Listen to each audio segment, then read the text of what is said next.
என் வேலை இன்னும் வரவில்லை. நிறைய இடத்துல சொல்லுவாரு. நீங்க வேதத்துல வாசிக்கும் பொழுது கானா ஒரு கல்யாணத்துல கூட சொல்லுவார், என்னது, என் வேலை இன்னும் வரவில்லை. அப்புறம் தன்னுடைய சகோதரர்கள்லாம் சொல்லுவாங்க, நீங்க என்ன இப்படி அற்புத அடையாளம் செய்றீங்க, ஆனா நீங்க இதெல்லாம் மறைமுகமா செய்ய வேணாம், வெளியில போய் செய்யுங்க. நீங்க பிரபல்யமாகுனா எங்களுக்கு ஒரு பெருமை தானே, அப்படித்தானே. நம்ம வீட்டில் இருக்க ஒரு ஆள் பிரபல்யமாகுனா நமக்கு ஒரு சந்தோஷம். அப்போ அவங்க சொல்றாங்க, நீங்க வெளியில போயிட்டு அற்புதத்தெல்லாம் செய்யுங்க அப்படின்னு இயேசு கிறிஸ்து சொன்னாரு.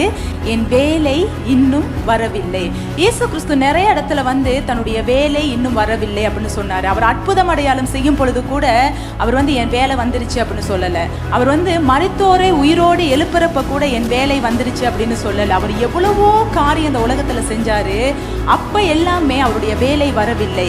எப்பொழுது அவருடைய வேலை வந்தது, எப்பொழுது அவர் மகிமைப்படுவதற்கான வேலை வந்துச்சுன்னு சொன்னா, அவர் அந்த பாடுகளுக்குள் செல்வதற்கு முன்பதாக சொல்றாரு, அந்த சிலுவைக்கு போறதுக்கு முன்பதாக சொல்றாரு, என் வேலை வந்தது. ஏன்னா இயேசுவுக்கு தெரியும், நான் அற்புதம் அடையாளம் செய்வது எனக்கு மகிமை அல்ல, எல்லாரும் என்னை புகழ்வது எனக்கு மகிமை அல்ல.